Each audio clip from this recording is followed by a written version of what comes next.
Всем доброй ночи. Я алтарь еще не убирала. Вы знаете, в видеоролике «Загробный мир», 24 часть, я сказала о том, что мне приходят души людей. Это удивительное видение, это даже не сон, это между сном и явью. Это на границе миров. И очень часто, последние года два, постоянно, непрерывно они приходят и рассказывают о своей жизни, показывают сцены своей жизни. Иногда я воплощаюсь в роль этих людей. Они как бы моими глазами показывают свою жизнь. Иногда я наблюдаю со стороны за всем, что происходит. Судьбы очень интересные, необычные. И эти люди жили. Они жили, они существовали. Это вне сомнений.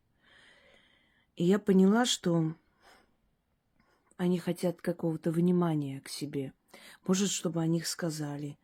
Может, какая-то людская энергия из-за того, что их вспомнят, помянут хотя бы добрым словом. Но в любом случае у них есть такая необходимость. Не просто так они приходят ко мне, видя мою способность контактировать с ними. И вот я рассказала про два случая, когда они приходили, последние. И сегодня я хочу вам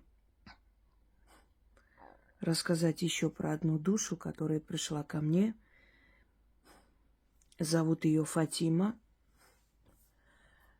И она сказала: я Фатима, которая победила волков. Или победительница волков. Наверное, так лучше звучит. Как они говорят? Они не говорят на определенном языке. Иногда они говорят, но ты понимаешь их язык. Хотя, если так по памяти восстановить, это абсолютно незнакомый тебе язык. Но в тот момент ты их понимаешь. Она пришла ко мне. Я проснулась от того, что руки меня держит кто-то.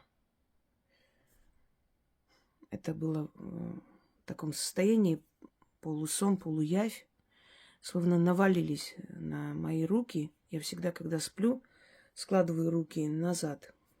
Это с детства у меня эта привычка. И словно кто-то схватил меня за руки и держит. Я начала шептать заговор и просить отпустить меня. Сонный паралич, я думаю, многие знают, что это такое. Открываю глаза, и передо мной лицо очень красивой женщины с огромными зелеными глазами, зелено-голубоватые, в мусульманской одежде. Я почему-то подумала, что джин, потому что во многих сказаниях, легендах джинны приходили в обличие мусульманок, очень красивых. И я подумала, что это джин. Но она, наверное, прочитала мои мысли и сказала мне: нет, я не джин, я дух. И я увидела, как я встаю и ухожу из своего тела. Она меня за руку вывела куда-то, и мы оказались в пустыне, Аравийской пустыне.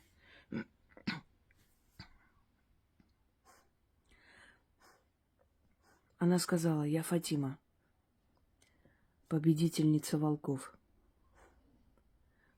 А теперь ты станешь мной и увидишь, что я пережила.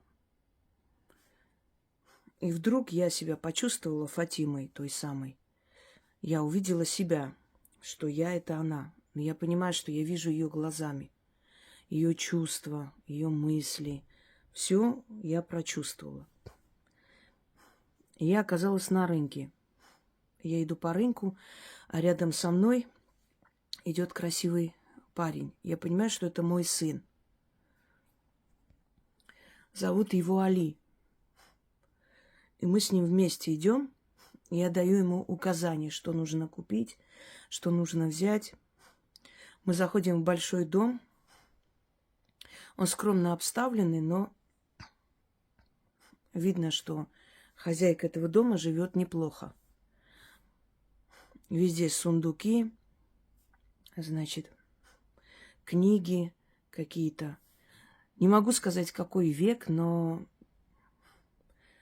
наверняка где-то, может быть, 13-14 век, судя по обстановке.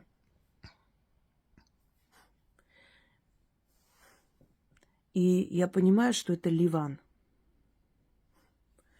И мы оказались в Ливане. Я оказалась в Ливане, в ее теле. И ко мне приводят людей к вечеру. Приводят больных.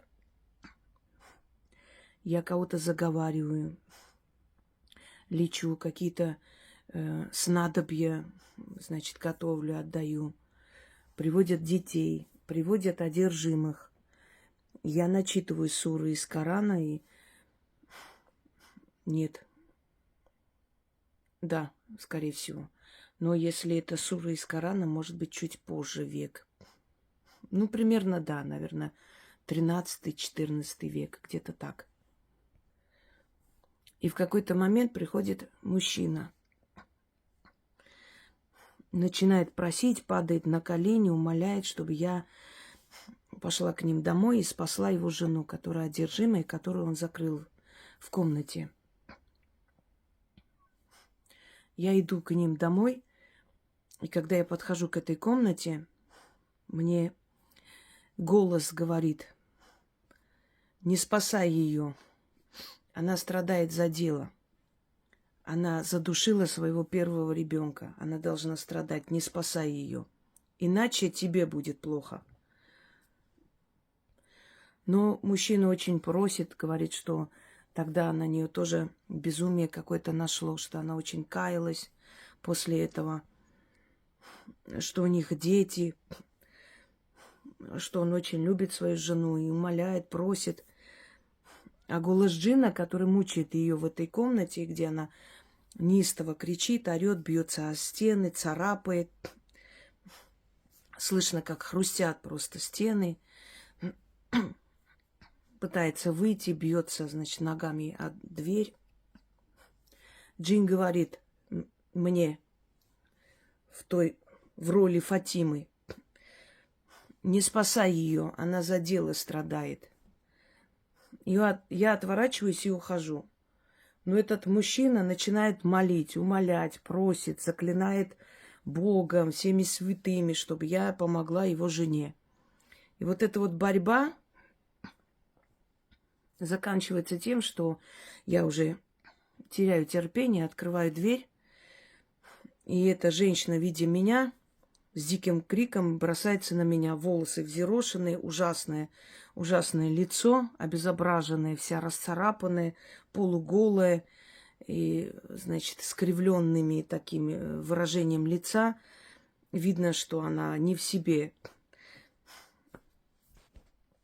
Она кидается, вцепляется в меня, я начинаю ее бить. Она теряет сознание. Я говорю мужу, чтобы позвал всех мужчин в семье. Они приходят и начинают держать ее за руки, за ноги. Я начинаю читать суры. И внутри этой женщины джин кричит безобразно, значит, ругается, плачет, смеется. И в конце концов говорит: хорошо, я ухожу, но ты за это заплатишь или расплатишься, вот так вот. И ей становится легче. Я говорю, чтобы ее покормили, чтобы искупали, уложили спать, и она будет спать 3 дня. И я ухожу. Естественно, я слышу благодарности вслед, но мне совсем не радостно. И я на душе чувствую, что я за это очень страшно расплачусь и очень в скором времени. И потом вижу себя. Значит, мы с сыном идем по пустыне. Мы должны дойти до какого-то бархана. Мне что-то нужно. Это не так уж далеко от дома, но несколько часов нужно пройти туда и обратно. И как только мы доходим, видим полуразрушенное, значит, здание еще с древних времен, какие-то башни. Видимо, там когда-то был дворец или крепость. И у нас в руках только эти палки, о которые мы опираемся, как трость. Потому что песок сыпучий, он нас как бы проглатывает. И чтобы опираться на эти палки и не падать в определенных местах, вот с этими палками мы идем вдоль этой стены. И мы уже вечереет, начинает солнце садиться, и мы видим издалека, что на нас двигается стая волков. Эти волки, значит, приближаются, начинается вой, и из-под этой башни выходит огромная собака. Таких пород сейчас уже, наверное, нет. Если только вот сравнить с мастифом, вот помесь. То есть, похоже, есть породы, но это очень древние породы, аборигенные. И, наверное, уже они много раз менялись, много раз перерождались. Именно вот в таком качестве уже нет, как я тогда увидела. Это огромный пес, такой пастучей породы. Пастущей породы. Пастушичьей породы, да что ж ты, вот, да, уже забыла определение. И выходит эта собака и становится с нами рядом. Я понимаю, что эта собака не случайно вышла. Но волки двигаются, их огромное количество, их много. Может, 10 с чем-то. И они подходят, и они игнорируют меня, они проходят мимо меня и кидается на моего сына. И я вот, это весь ужас, ярость внутри, когда волки на твоих глазах терзают твоего ребенка. Я, не помня себя, начинаю этой палкой бить, значит, этих волков. От одного освобождаю его, и опять вижу, что они снова на него нападают, и я ему говорю. Мне кажется, даже я так кричала, что дома, наверное, услышали. Али. Хорошо, что не спросили, что за Али вообще? Чё имя ты там? Я кричу: Али, бей их, бей, не жалей их, бей, не останавливайся. И он начинает бить этих волков. Эта собака кидается, но несколько волков эту собаку облепили, схватили с разных сторон и тащат. Но поскольку собака жутко скулит, я, не помня себя, наверное, что у меня там сын стоит возле этой стены, бросаюсь к этим волкам и начинаю освобождать эту собаку точно так же. У меня все руки искусанные, в крови, вся расцарапанная, разодранная. Удается освободить эту собаку.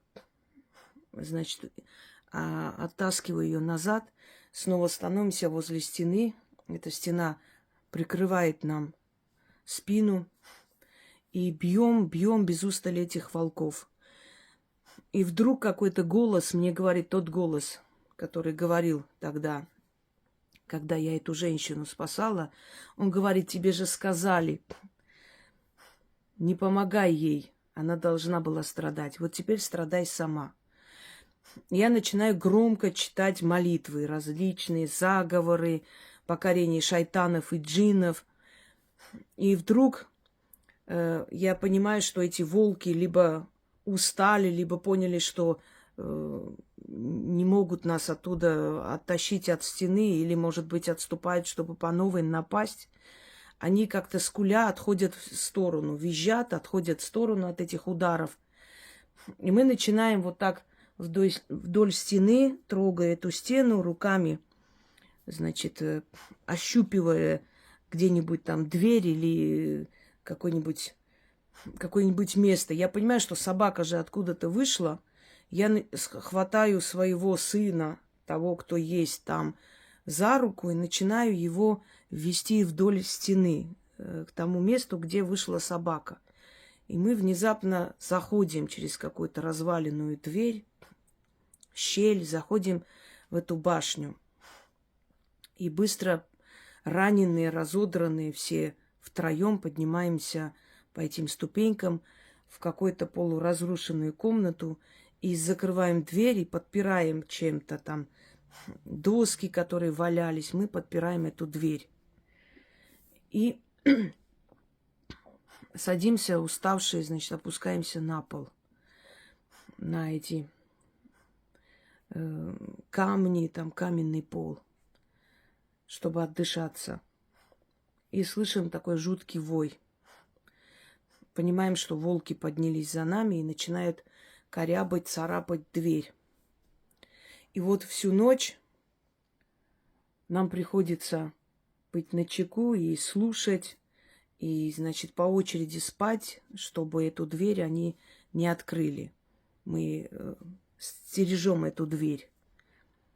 Я всю ночь начинаю каяться и просить прощения за то, что я сделала, что я взялась спасать человека, который должен был пройти свое наказание. И всю ночь этот джин кричит и разговаривает со мной в этом помещении, говорит: «Женщина, тебе дали этот дар спасать людей, но кто тебе сказал, что без воли Всевышнего мы спускаемся мучить людей? Ты не задумалась над тем, что если нам разрешают их мучить, значит, им так и надо? Тебе же сказали, не трогай ее. Почему ты не послушалась?» И я начинаю просить прощения, плакать, говорить, что я больше никогда не нарушу этот запрет, лишь бы сейчас дали нам уйти. И джин говорит: если ты еще раз это сделаешь и посмеешь так сделать, вот сегодня ты не потеряла своего сына, но в следующий раз потеряешь. И я обещаю, что больше такого не будет. И, значит, утихают эти звуки, волки уходят, мы остаемся там до рассвета, и с рассветом выходим и забираем эту собаку с собой к себе во двор и уходим оттуда. И она мне показывает, через много лет, я уже старая Фатима, уже старая женщина, также люди ко мне приходят, и у меня уже сноха, у меня уже внуки. Я уже старая, ухожу постепенно с этого мира. Значит, все вокруг меня собрались. Я лежу, и я говорю, что я передам одной из своих внучек все, что я умею и знаю, потому как мне нельзя с собой уносить эту силу.